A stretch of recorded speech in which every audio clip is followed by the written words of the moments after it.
Welcome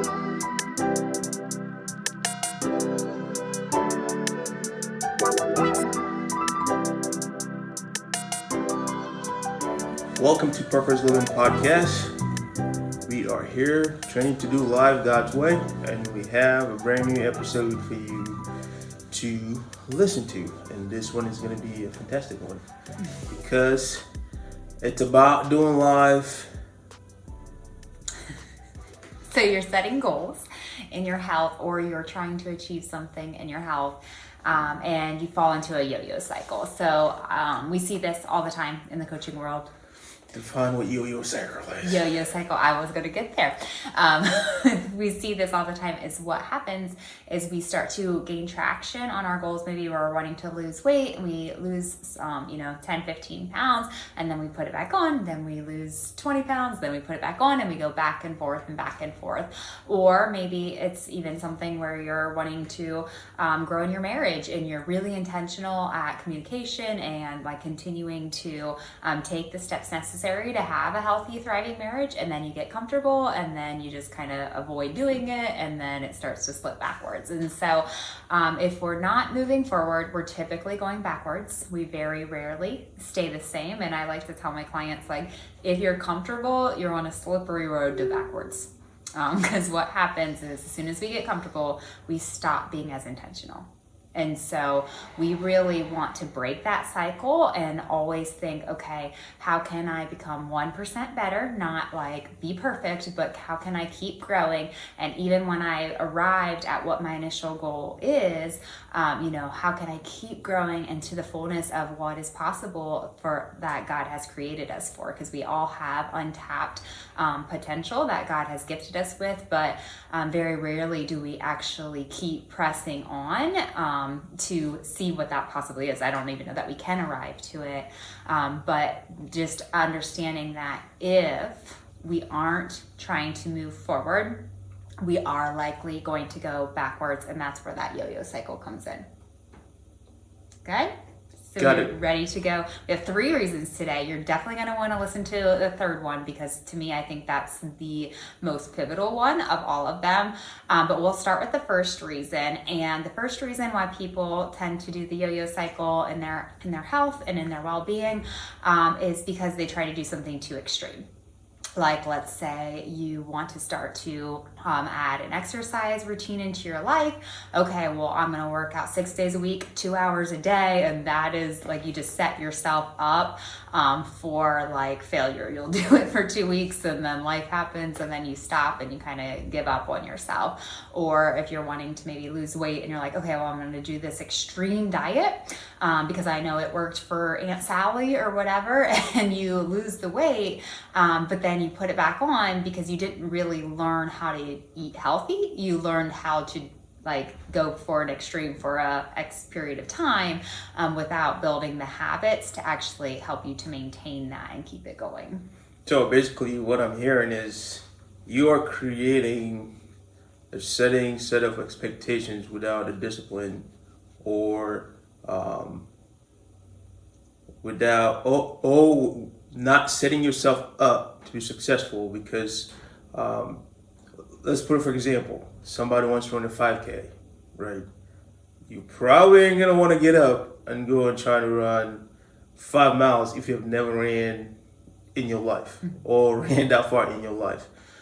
So being able to set yourself up for success is the smartest thing to do. And that is trying to minimize yourself from doing something, trying to put yourself in an extreme situation of trying to do things, because that's gonna basically, the result is gonna be you going back to your old habits. Mm-hmm. So you want to set yourself up in the manner that you are helping yourself basically find the momentum, keep the momentum, and hopefully that becomes a habit. And that is what we do. Yeah. Right? We come alongside people and we help people. I was just going to say, we have to really coach our clients to this, because it's so easy to say, okay, I want to do, like in your head when you're all motivated, like you want to do something super extreme. And I'm always like, whoa, hold on. Let's take it a step back and let's say, what can we realistically do consistently? So that way we're not setting ourselves up for failure. And then let's keep that commitment until it becomes so ingrained in you that you don't even have to think about it. It's just something that you do.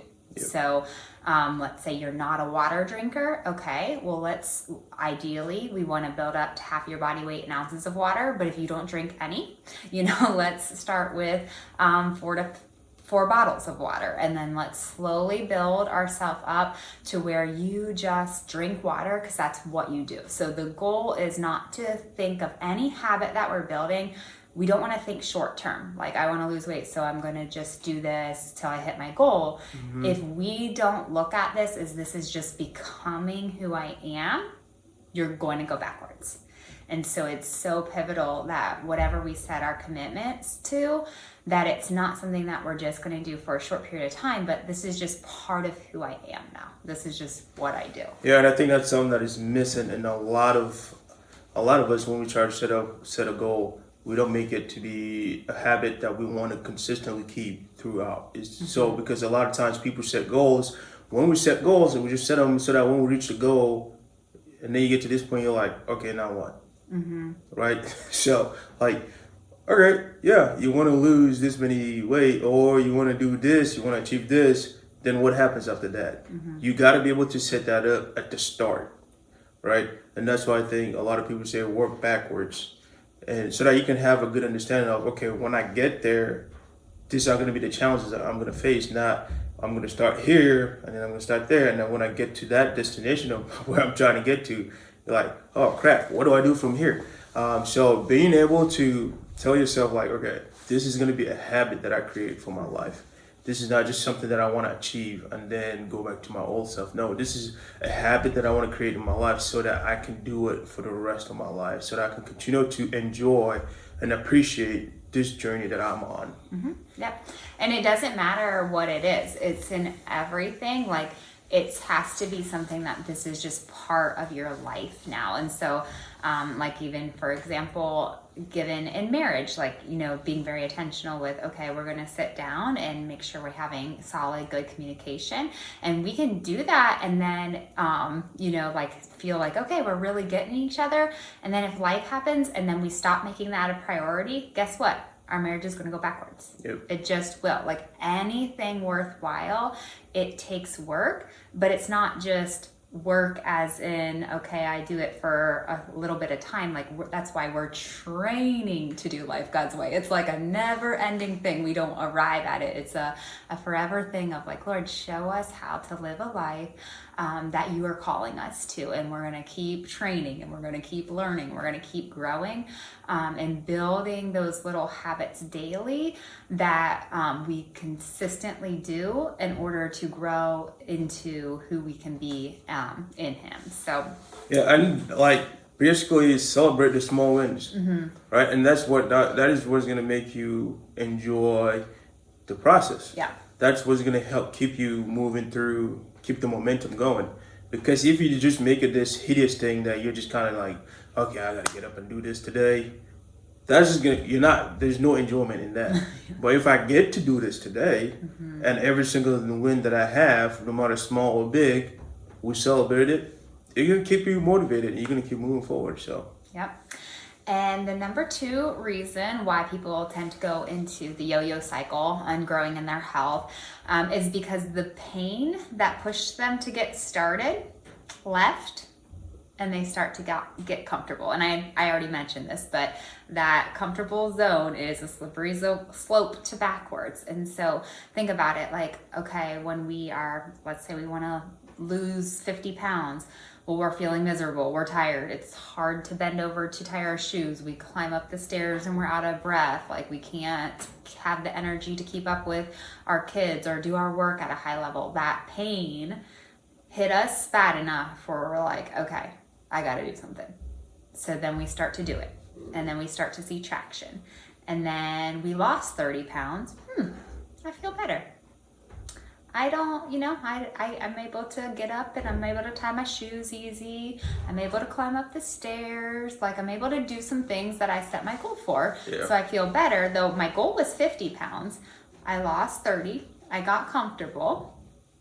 Okay, it's fine. I'll just, order a little bit more pizza. Oh, I can miss my workout. It's okay. Like we just slowly start to do what's comfortable versus when we're being pushed with pain, then it's like, okay, I have to get this done. I have to do it because I don't want to stay in that pain anymore. So as soon as that pain leaves, unless we have the vision enough like to compel us to continue to move forward, we often stop as soon as that pain leaves.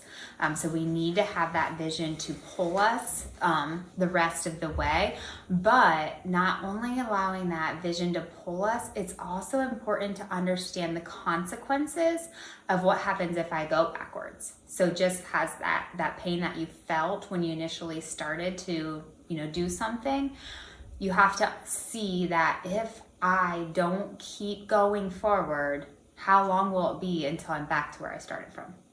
And that's where that yo-yo comes. If I fall back, then I'm gonna have trouble tying my shoes again. It's going to be hard to climb the stairs. All the things that made us get to a certain place will come back if we're not intentional with moving forward. And so when we can keep that in the back of our mind, like I don't want to go backwards, it can stop us from that yo-yo cycle of falling back down, and then we have to climb all the way back up again. And so really just understanding like I'm going one way or the other, where's my intention, and what do I need to do so that way I don't go back to that excruciating pain that I was once in. Yeah, and hopefully I can share this in a quick manner, make this story short. So for me, it comes down to like in my profession, right?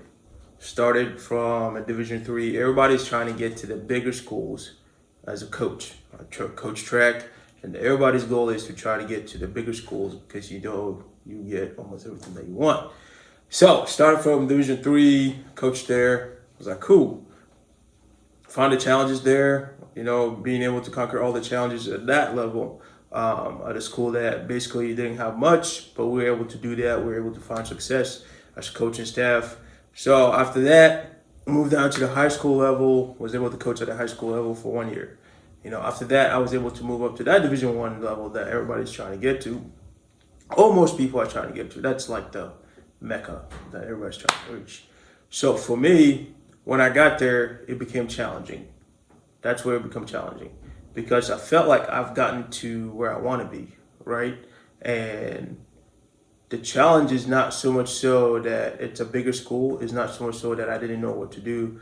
It was so much so that I am starting to become basically not, I wouldn't say comfortable, but more so like now the goals that I'm trying to achieve starts to seem like it is just so much so about myself, about where I'm trying to get to.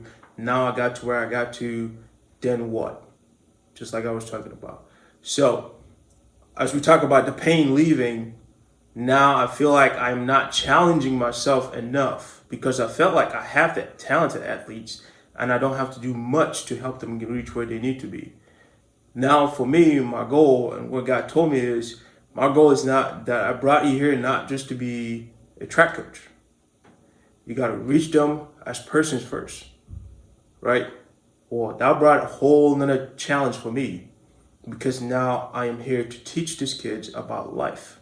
And it became so much bigger than just me teaching them about running, getting faster, jumping higher, all those things, breaking the records.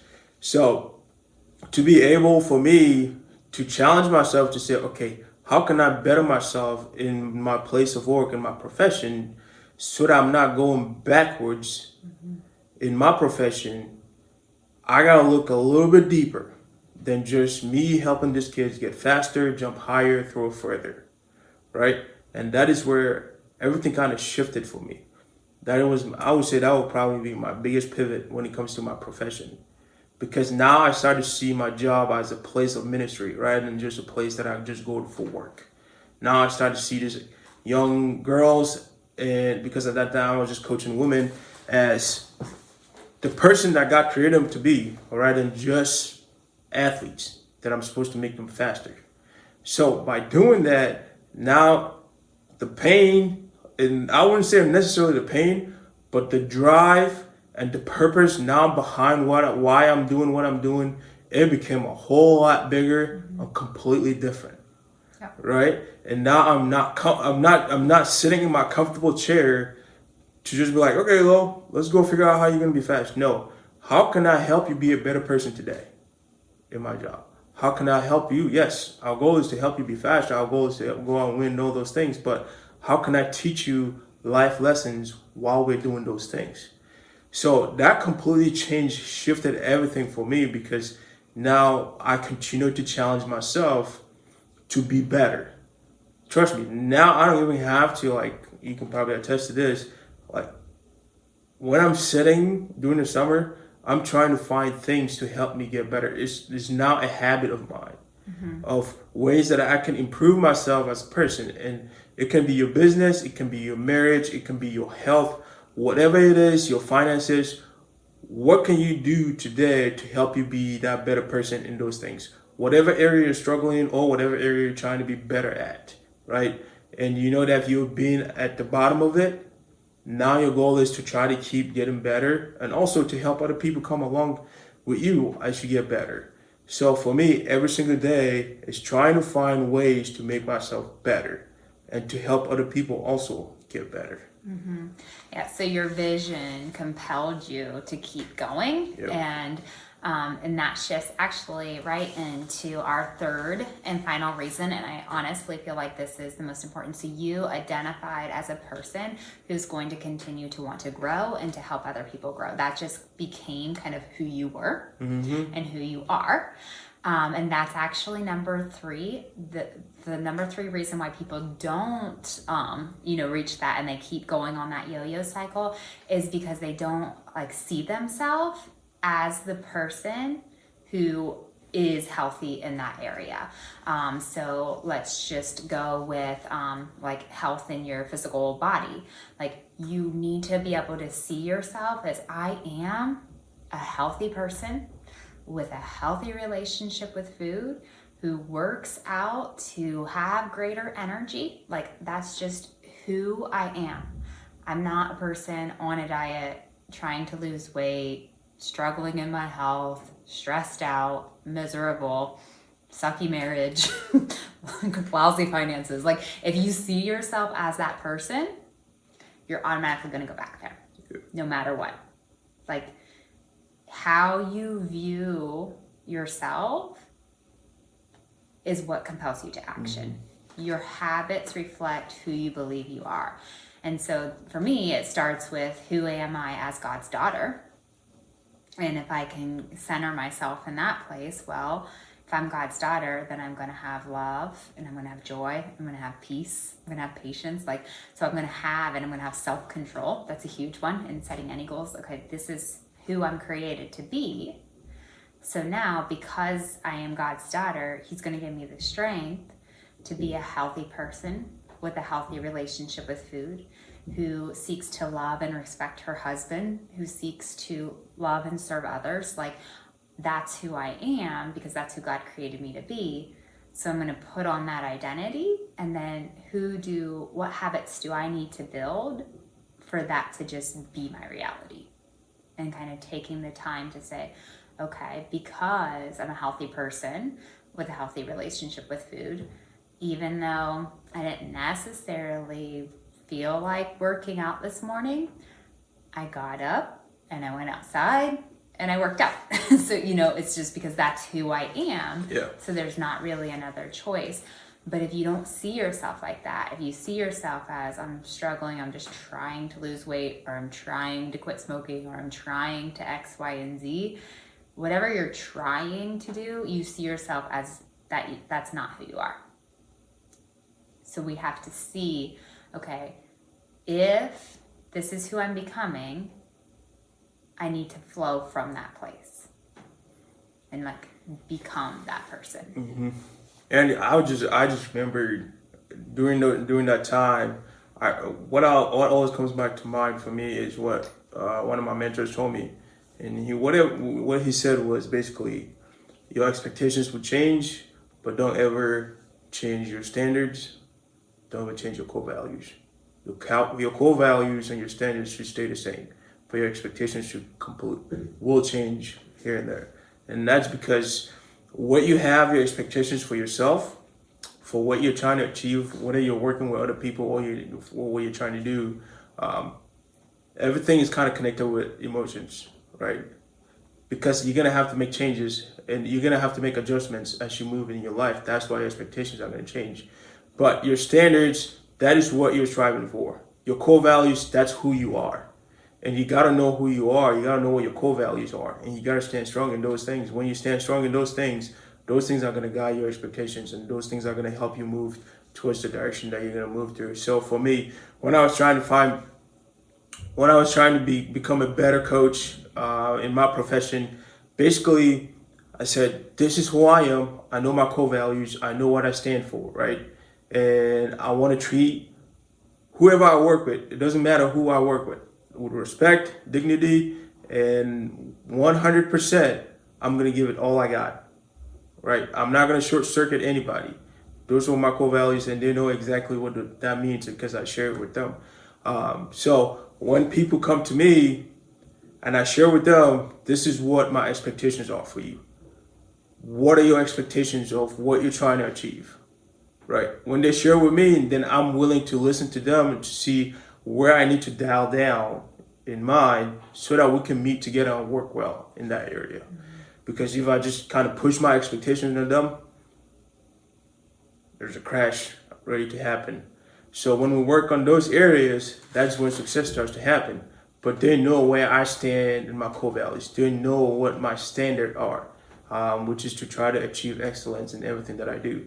And by setting that standard, that means that every single day I'm going to show up and I'm going to give my best to whoever I'm working with, right? And when I do that, they will be willing to do the same thing. So that is where the change came to happen for me when I became a coach. Well, when I move up on the ladder. So, it's just continuing to work on yourself. It's not going to be easy. It's something, just like she said, it's going to take work. You got to put the work in and continue to build yourself up. But you got to speak life into yourself. You got to speak life into yourself. Even when the time is challenging, that is probably the time that you need to speak life into yourself. Mm-hmm. Yeah.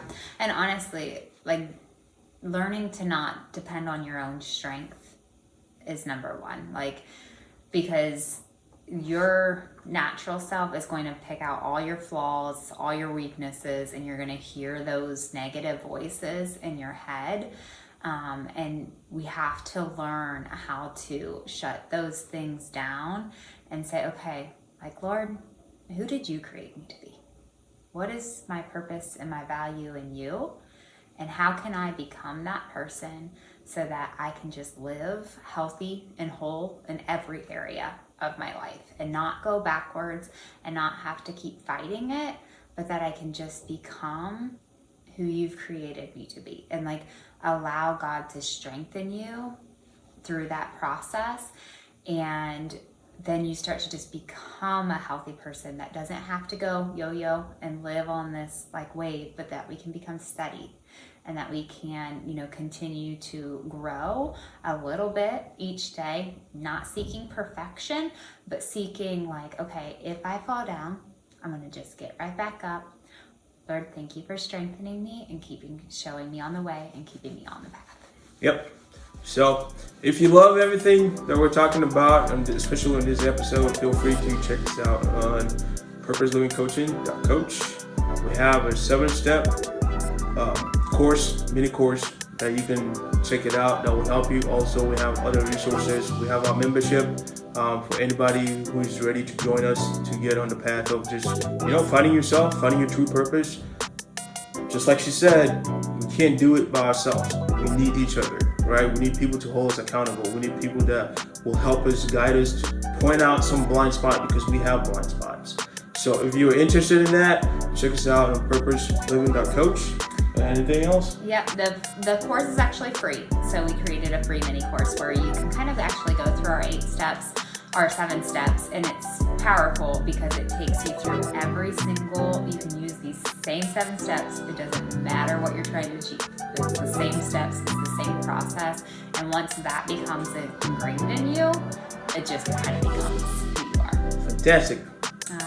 All right. We're Purpose Living Coaching, training to do life God's way. We'll catch you guys next week.